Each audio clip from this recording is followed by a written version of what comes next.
부활에 참여하는 영광스러움에 대해서 좀 말씀드리겠습니다.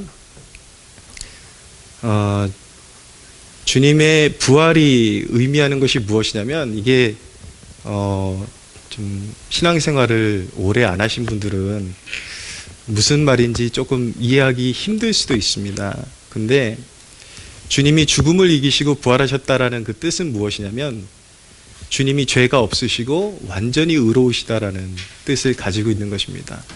사망이 왜 인류에게 들어왔습니까? 죄 때문에 들어온 것입니다. 그런데 이제 인류의 구원자가 되려면 사망을 죽음의 권세를 이기고 죄의 권세를 이겨야, 죄의 권세를 이기고 완전히 의로운 존재이어야, 무흠한 존재이어야 죽음의 권세를 이길 수가 있는데, 예수님께서 죽으시고 부활하셨다라는 것은 그가 죄가 없으신 하나님의 독생자요, 이 땅에 거하실 때에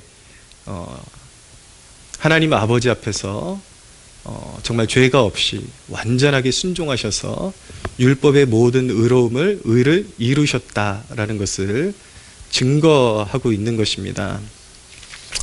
그래서 로마서 4장 25절에 보면, 예수는 우리가 범죄한 것 때문에 내줌이 되고 또한 우리를 의롭다 하시기 위하여 살아나셨느니라, 이렇게 말씀합니다. 우리는 죄인인데, 여전히 죄인인데, 예수님, 우리를 위해서 십자가 지시고 부활하신 예수님을 믿으면, 예수님이 완전히 의롭기 때문에 부활하셨다고 말씀드렸죠. 그래서 예수님께서 완전한 의를 성취하신 분이시기 때문에 우리는 여전히 더럽고 우리는 여전히 죄인인데, 예수님의 의를 우리가 입게 되는 것입니다.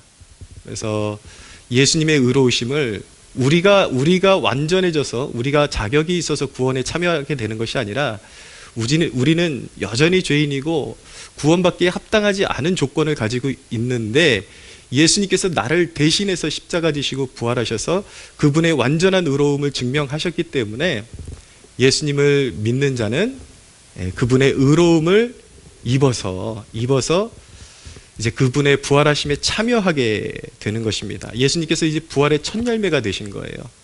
예수님께서 부활의 첫 열매가 되시고, 예수님을 믿는 하나님의 백성들이 이제 의롭다함을 입어서 예수님의 생명의 부활에 참여하게 되는 것입니다. 어렵게 생각하실 필요 없습니다. 예수님을 진실로 믿는 백성들은 예수님께서 부활하셨기 때문에 예수님의 그 의를 입어서 그 부활에 함께 참여하게 된다라는 말씀을 이렇게 지금 애둘러서 말씀드리고 있는 것입니다.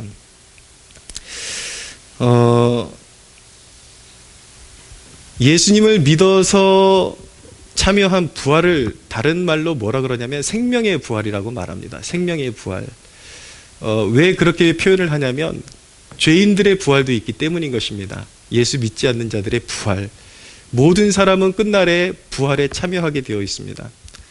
그런데 이 생명의 부활에 참여한 것이 얼마나 감격스럽고 얼마나 영광스러운지, 우리가 그것을 좀 가늠해 보려면은, 우리가 단순히 그냥 부활에 참여했다, 그 정도 이해하는 것으로는 부족합니다. 그게 잘 마음에 와닿지 않아요.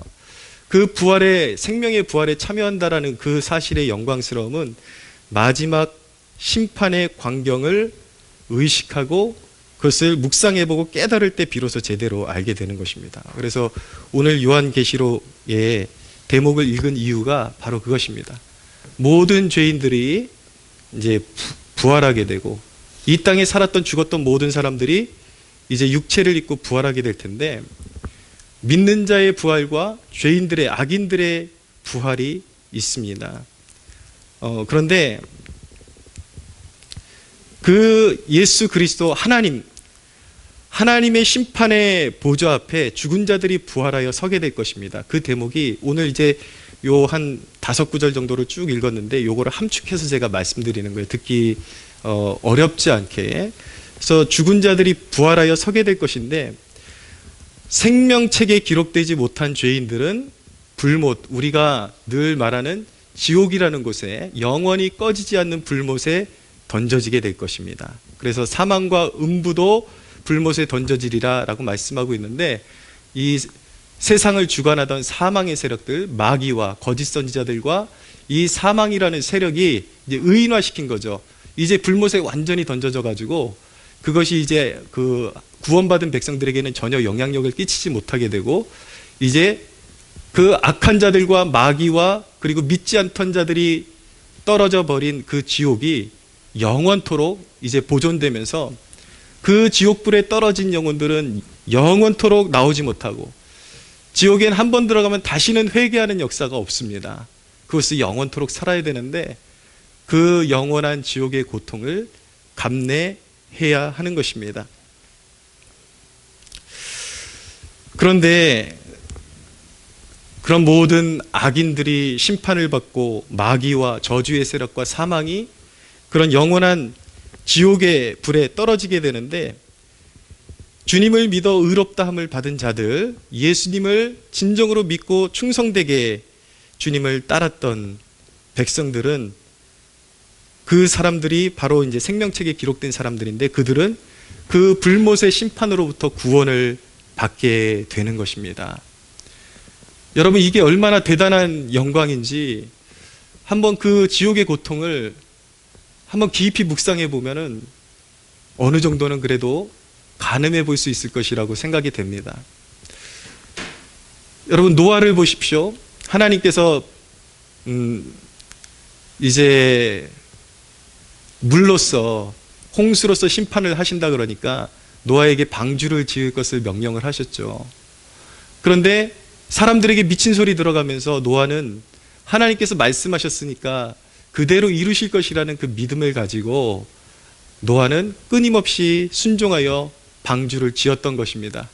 그런데 어느 날 하나님께서 이제 뜻하신, 하나님께서 정하신 때가 오니까 하늘문이 열리는데, 하늘의 궁창이 열리고 땅의 궁창이 열리고, 하늘에서 비가 솟구쳐 내려오고 땅에서 갇혔던 물이 솟아오르고, 그러면서 온 인류를 덮고 이제 모든 생존하는 그런 호흡 있는 생물들이 다 이제 죽어 심판을 받게 되는 그때에 이제 방주를 지어서 방주 안에 들어갔던 노아의 가족들, 그들은 그 광경을 보면서 그 마음이 어땠겠습니까? 정말 그 구원의 은혜에, 아, 하나님의 말씀이 정말 진실로 그랬구나, 정말 이 말씀을 믿지 않고 불순종했더라면 우리가 지금 이 순간 어떻게 되어 버렸을까, 이제 그런 마음을 가졌을 것입니다. 또 한편으로는 굉장히 제 마음이라면 그런 고통도 있었을 것 같아요. 고통스러운 마음. 왜냐하면 더 인류를 구원하지 못한 사람들에게 하나님의 말씀을 듣고 돌아오라고 나름대로 권유는 했지만, 그 세대에 그 말씀을 듣고 돌아온 사람들이 그렇게 없었다라는 거, 달랑 노아의 가족 8명만이 구원을 받을 수 있었다라는 그 사실을 묵상할 때에 얼마나 그 마음이 참 통탄하고, 구원받은 기쁨과 함께 그런 여러 가지 생각들이 겹쳐서 이제 오버랩 되었을 것 같은 그런 생각이 듭니다.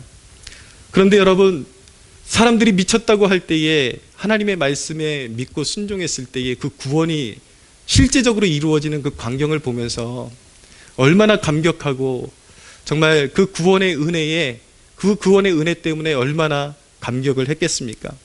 그런데 여러분, 마지막 날에 이루어질 심판은 노아의 홍수와는 비견할 수 없는, 이제 성경은 이 마지막 세대에 불로 심판하기 위해서 이 땅을 남겨놓으셨다라고 말씀하고 있는데, 그럼 모든 성경의 말씀처럼 모든 뜨거운 불에 모든 사물이 체질에 녹아지고 그렇게 이 세상이 부정되어지고 다 심판으로 들어가는 그때에 우리가 생명의 부활에 참여해서 그렇게 멸망해가는 세상을 보고 우리가 부활에 참여하여 하나님의 영광에 이룰 수 있는 존재로 부름받았다라는 것을 확인하는 그 순간에 얼마나 우리에게 그 구원의 기쁨과 영적 기쁨이 충만하게 될지 우리가 한번 가늠해 볼 수가 있어야 하는 것입니다. 그만큼 우리가 생명의 부활에 참여했다라는 것, 예수 믿어서 생명의 부활에 참여했다라는 것은 그만큼 영광스럽고 위대한 일에 참여했다라는 것을 우리가 알 필요가 있는 것입니다. 생명의 부활에 참여한다는 것의 그 세부적인 의미를 우리가 좀 다시 한번 짚어볼 필요가 있는데, 그것은 첫째로 죽음을 이긴다라는 뜻입니다. 인류의 궁극적인 문제는 무엇입니까? 왜 죽음이 그렇게 무서운 것입니까? 왜 고통스러운 것입니까? 왜냐하면 이 땅에서 나름대로 잘 살아보고 싶고 모든 사람들마다 한결같이 그렇게 개미처럼 부지런하게 살아가는 이유가 사실은 잘 살아보기 위함이고 행복하게 살기 위함인데, 그 행복을 끝내 주지 못하고 아무리 많이 모아도 아무리 많이 가져도 모든 것을 누려도 사실은 죽음이라는 지점 앞에서 모든 것이 다 쓰러지고 부정되는 그 순간이 죽음이기 때문에, 죽음이 끝이라면 차라리 괜찮은데 하나님을 거역하고 떠난 인간에게 선고되어 있는 그 사실은 한 번 죽는 것은 사람에게 정해진 것이요 그 후에는 심판이 있다라고 성경이 말씀하고 있는 것입니다. 그런데 그 죽음이 차라리 단번에 죽고 그냥 인간이 사라진다라면 괜찮아요. 자기의 존재가 부정된다라면 괜찮은데, 그것이 아니라 육체적인 죽음 이후에 영적인 죽음이 있는데, 그 영적인 죽음은 사실은 영원토록 죽지 못하는, 그 영혼이 영원토록 살아서 고통받아야 되는 그런 죽음이라는 것입니다. 영적인 죽음.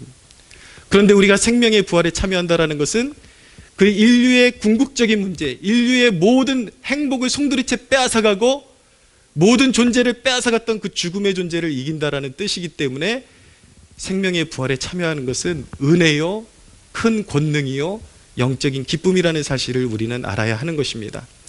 두 번째로, 생명의 부활에 참여한다라는 것은 모든 것이 바로잡힌다라는 뜻을 가지고 있는 것입니다. 예수 그리스도는 죄인 취급받으셨습니다. 그분은 죄를 지었기 때문에 죄인으로 그렇게 낙인 찍힌 것이 아니라, 그분은 의로우시고 하나님의 뜻에 온전히 순종하셨고 그분이 말씀하는 것마다 진리였지만 죄인들이 그분의 말씀을 듣지 않았고 그분을 죄인 취급했고 고난으로 밀어넣었고 십자가에 매달았던 것입니다.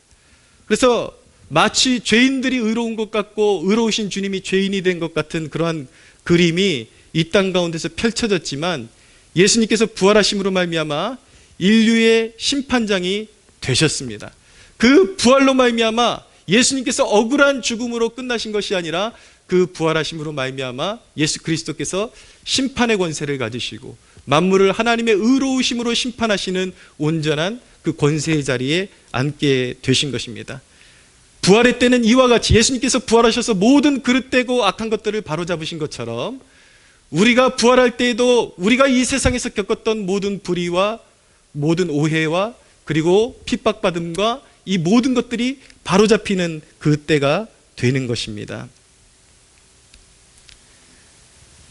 마지막 그 심판의 때에 모든 인류가 부활하여 하나님의 심판대 앞에 서게 될 때에는 이 땅에서는 떵떵거리면서 살았던 것 같지만, 그리고 승승장구했던 것 같지만 하나님을 조롱하며 회개치 않았던 죄인들은 두려움에 떨게 될 것입니다.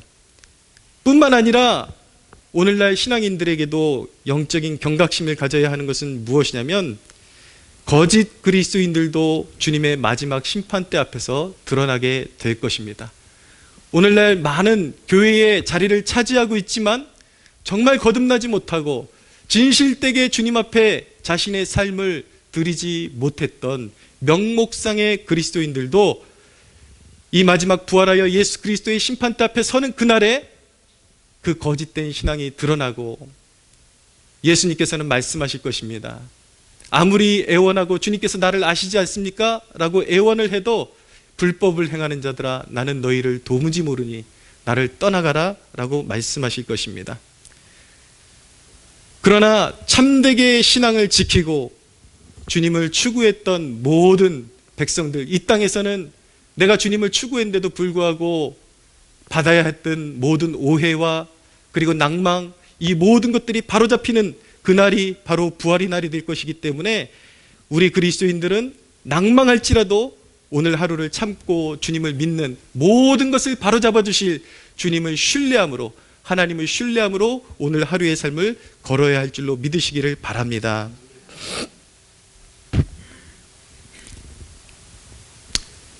성경에 보면은 모든 하나님의 백성들에게 있었던 공통적인 고민이 무엇이냐면, 어떻게 악인들이 저렇게 형통할 수 있습니까? 저들은 저렇게 끝까지 거짓말하고 끝까지 하나님을 배역하고 끝까지 인간적인 육신적인 삶을 살았음에도 불구하고 어떻게 저들은 계획을 세우는 족족 저렇게 형통하고 잘 될 수가 있습니까? 라고 그렇게 하나님께 물었던 것입니다. 그러나 시편 73편 16절에서 17절에 보면 내가 어쩌면 이를 알까 하여 생각한즉 그것이 내게 심한 고통이 되었더니, 이 시편의 기자가 말하는 것이 무엇이냐면 하나님을 잘 섬기는 백성들에게 오히려 심한 고난이 있고 오히려 하나님을 배역하고 욕되게 하고 인간의 실수와 그런 육신적인 삶을 살았던 사람들이 훨씬 더 이 세상에서 많은 유익을 누리면서 살아갔던 그 모습을 보면서 너무나도 고통스러웠는데, 이 시인이 고백하는 내용이 무엇이냐면 하나님의 성소에 들어갈 때에야 그들의 종말을 내가 깨달았나이다 라고 그렇게 고백하고 있는 것입니다. 마지막 때를 빗대어 말씀드리면 그리스도의 심판대 앞에 설 때에, 하나님의 심판대 앞에 설 때에는 모든 것이 그들의 종말을 내가 깨달았나이다. 하나님을 믿는 참된 백성들이 이 세상에서 하나님의 눈을 속이고 육신대로 살아왔던 사람들의 형통이 바로잡히고 그것이 진정한 형통이 아니었다라는 것을 깨닫는 날이 오게 될 것입니다. 모든 것이 바로잡히게 될 것입니다. 우리 그리스도인들이 진정으로 믿는 자들이 수고하고 그리고 주님을 신뢰함으로 주님을 따랐던 그 모든 일도 주님께서 반드시 격려해 주시고 상을 주실 것입니다. 할렐루야. 세 번째로 충성의 결실을 얻는다라는 뜻이 바로 생명의 부활에 참여한다라는 뜻인 것입니다. 이 땅에서 우리가 주님을 바라보면서 행한 모든, 아무도 알아주지 않는 그 헌신이 영원한 상급으로 나타나게 될 것입니다. 계시록 22장 12절에 보면 보라 내가 속히 오리니 내가 줄 상이 내게 있어 각 사람에게 그가 행한 대로 갚아주리라 라고 말씀하고 있습니다. 주님이 보고 계십니다.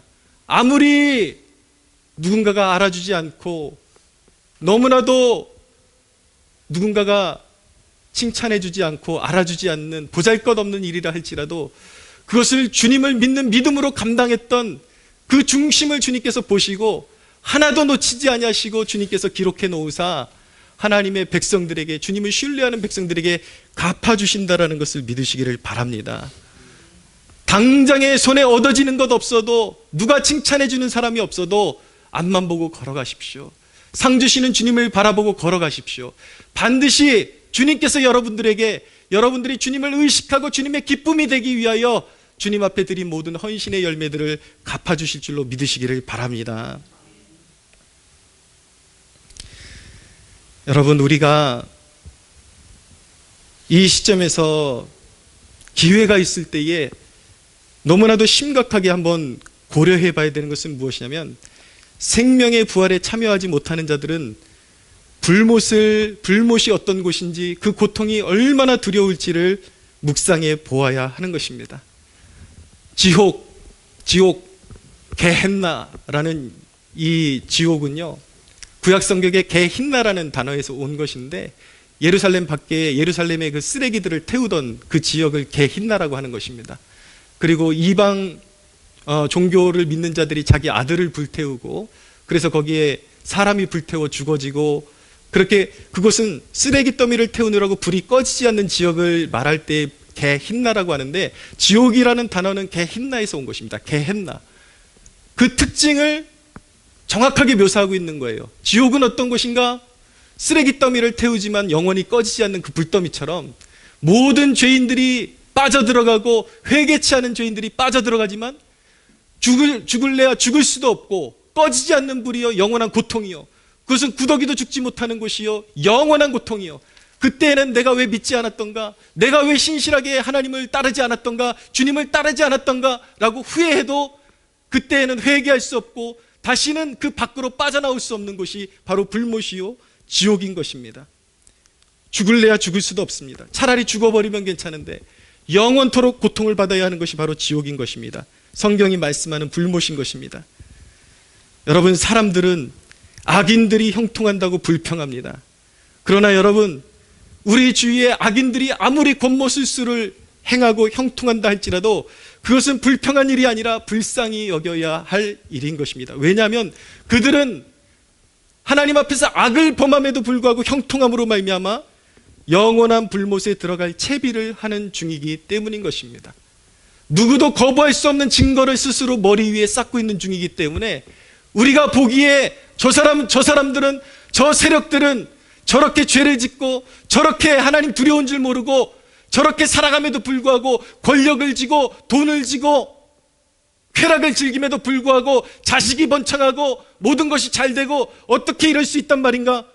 여러분, 성경은 말씀합니다. 악인의 형통함으로 말미암아 불평하지 말라. 오히려 그것이 너에게 악을 만들 뿐이라 라고 말씀하고 있는 것입니다. 여러분, 악인들이 형통할 때 그것을 부러워하거나 불평해서는 안 되고 오히려 불쌍히 여겨야 하는 것입니다. 그런데 여러분, 더 심각한 것은 우리는 악인을 떠올리면 주로 누구를 떠올리냐면 주로 정치판에서나 볼 수 있는 그런 악인들을 떠올립니다. 권세를 가지고 자기 멋대로 부려먹고 저렇게 거짓말하고 저렇게 악행을 행하는데도 불구하고 저들이 바로 악인이지. 그런데 여러분, 하나님의 심판 때는 그런 권력자들만 심판하는 것이 아니라 자기가 의로운 줄 알고 있지만 하나님 앞에 거짓된 모든 악인들을 심판하시는 것입니다. 누가 악인입니까? 여러분, 대놓고 악을 행하는 사람들, 저지르는 사람들만 악인이 아니라 하나님의 사랑을 거절하는 자들이 악인인 것입니다. 성경이 정의하는 악인은 믿지 않는 자들, 심지어는 하나님을 모르는 자들. 왜인지 아십니까? 하나님을 모를래야 모를 수가 없기 때문인 것입니다. 복음이 만세에 전해졌고 모든 하늘과 땅도 창조주가 있다라는 것을 외치고 있고 바다와 들과 돌들도 외치고 있고 그리고 십자가의 복음을 들 전도자들이 수도 없이 수세기를 걸쳐서 전도를 해왔기 때문에 이제 모든 세대가 하나님이 없다고 핑계댈 수 없고 예수 그리스도가 인류의 죄악을 위해서 십자가를 지지 않으셨다라고 말할 수 있는 인간이 존재하지 않는 것입니다. 그래서 데살로니가 후서 1장 8절에는 하나님을 모르는 자들과 우리 주 예수 그리스도의 복음에 복종하지 않는 자들에게 형벌을 내리실 것이다 라고 말씀하고 있는 것입니다. 누가 악인입니까, 여러분? 겉으로는 선한 것 같지만 그 내면에 성령의 증거가 없는 자들, 겉으로는 선한 것 같고 자기 의로 충만해 있지만 누구보다도 깨끗하고 누구보다도 도덕적인 삶을 사는 것 같지만 하나님의 사랑을 외면하고 예수 그리스도를 구주로 영접하지 않았기 때문에 성령의 증거가 없는, 너는 내 아들이라고 말씀하시는 성령의 확고한 증거가 없는 자들이 바로 악인에 속하는 것입니다. 오늘날 저는 많은 그리스도인들에게 도전하고 싶습니다. 여러분들이 진정으로 하나님의 자녀들인지 여러분들의 그 중심을 스스로 살펴볼 수가 있어야 하는 것입니다. 오늘날 많은 그리스도인들이라 하는 사람들 가운데 수많은 사람들이 종교인은 아닙니까? 예수를 믿는다고 고백하지만 성령의 내적인 조명과 내적인 그러한 증거는 없는, 그러한 가라지와 같고 쭉정이와 같은 성령의 역사는 없는 그런 존재들 아닙니까? 이런 말씀이 선포되는 것은 바로 하나님께서 오늘도 이 세대가 생명을 가지고 있는 이 시간 동안에 하나님께로 돌아오라는 사랑의 메시지임을 믿으시기를 바랍니다. 하나님께서는 죄인 한 사람이 멸망하는 것보다 죄인이 회개하고 돌아와서 구원받는 것을 기뻐하신다라고 말씀하고 있습니다. 하나님께서 저와 같은 설교자를 통해서 지옥의 메시지를 전하게 하시고 불구덩이의 메시지를 전하게 하시는 것은 너희들 말 안 들으면 다 태워버릴 거야 라고 말씀하시는 것이 아니라 내가 너희를 너무나도 사랑하기 때문에 구원을 주기를 원하기 때문에 내가 내 아들을 십자가에 내어주었다. 이 복음을 듣고 돌아오기를 원한다라는 하나님의 절실한 사랑의 메시지임을 믿으시기를 바랍니다. 여러분, 악인에는 또 한 종류의 악인이 있습니다. 악인들로 인해서 신음하는 악인들이 있습니다. 사회에 돌아가는 것 보면서 저 인간들 왜 저렇게 살아가냐, 저 인간들 왜 저렇게 하냐라고 그렇게 불평하지만 실제로 하나님 앞에서는 회개한 적 없는, 회개의 열매가 전혀 없는 자들이 바로 악인들로 인해서 불평하지만 자신도 악인인 존재들인 것입니다. 그런데 여러분, 그 불못은 누구를 가리지를 않습니다. 하나님 앞에 진실된 믿음의 사람들 외에 그 누구든지, 권력자이든지 누구든지, 세상에 교양 있는 존재이든지 부자이든지 가난한 자이든지 하나님은 공평하십니다. 그 믿음대로 행하십니다. 주를 믿는 믿음이 없이 자기의 의로움을 세워서 거짓되게 살았던 모든 인류가 불못에 들어가게 될 것입니다. 사랑하는 여러분, 진지한 고민이 필요하지 않겠습니까? 여러분 인생의 가장 중요한 일은 부활에 참여하는 백성이 되는 일인 것입니다. 사도행전 2장 37절에서 38절은 이렇게 말씀합니다. 그들이 이 말을 듣고 마음에 찔려 베드로와 다른 사도들에게 물어 이르되, 형제들아, 우리가 어찌할까 하거늘 베드로가 이르되, 너희가 회개하여 각각 예수 그리스도의 이름으로 세례를 받고 죄 사함을 받으라. 그리하면 성령의 선물을 받으리라 라고 말씀합니다. 사랑하는 여러분, 주님 앞에 자신이 진정으로 죄인임을 고백하고 예수님을 믿어서 죄 씻음을 받으시기를 바랍니다. 주님 앞에 정직하고 정말 주 예수 앞에 자신의 삶을 송두리째 믿음으로 드리는 백성들에게는 하나님께서 성령을 선물로 주신다라고 약속하고 있습니다. 여러분 모두가 심판에서 건짐을 받고 성령 충만한 하나님의 자녀들이 되시기를 축복합니다. 에베소 1장 17절에서 22절은 이렇게 말씀합니다. 우리 주 예수 그리스도의 하나님 영광의 아버지께서 지혜와 계시의 영을 너희에게 주사 하나님을 알게 하시고 너희의 마음의 눈을 밝히사 그의 부르심의 소망이 무엇이며 성도 안에서 그 기업의 영광의 풍성함이 무엇이며 그 힘의 위력으로 역사하심을 따라 믿는 우리에게 베푸신 능력의 지극히 크심이 어떠한 것을 너희로 알게 하시기를 구하노라. 그의 능력이 그리스도 안에서 역사하사 죽은 자들 가운데서 다시 살리시고 하늘에서 자기의 오른편에 앉히사 모든 통치와 권세와 능력과 주권과 이 세상뿐 아니라 오는 세상에 일컫는 모든 이름 위에 뛰어나게 하시고 또 만물을 그의 발 아래 복종하게 하시고 그를 만물 위에 교회의 머리로 삼으셨느니라 라고 말씀하고 있습니다. 사도 바울이 이 말씀을 선언함으로 믿는 자들에게 요구했던 것이 무엇입니까? 바울은 성령으로 거듭난 자녀들이 부활의 능력이 역사하고 있음을 깨닫기를 간절히 원하고 있었던 것입니다. 우리는 연약해 보이지만 우리가 진정으로 믿는 자이고 참된 신앙의 고백이 우리 안에 있다면 지금 우리가 불같은 연단을 지나고 있고 인간의 힘으로 극복할 수 없는 역경을 우리가 지나고 있고 마치 오늘 하루가 죽을 것 같이 힘든다 할지라도 저와 여러분 믿는 자들 안에 있는 역사는 그리스도께서 죽음을 이기시고 부활하신 그 부활의 생명력과 똑같은 능력과 생명력이 저와 여러분 안에 있음을 믿으시기를 바랍니다. 지금 있는 어려운 일들은 부활에 이르는 과정일 뿐인 것입니다. 마침내 이길 것이라는 정체성은 여러분으로 하여금 오늘의 고난에 무릎 꿇지 않게 만들어줄 것입니다. 사랑하는 부활의 자녀들이여, 세상에 무릎 꿇지 말고 믿음 안에서 어려운 일이 있을 때 낙심하지 말고 믿음을 붙들고 기도하고 찬양할 수 있는 여러분들 되시기를 축복합니다. 부활의 주님이 함께하사 쓰러져가는 여러분들의 삶을 다시 일으켜 주실 것임을 확고히 믿고 그 믿음 가지고 일어서는 여러분들 되시기를 주 예수의 이름으로 축원합니다.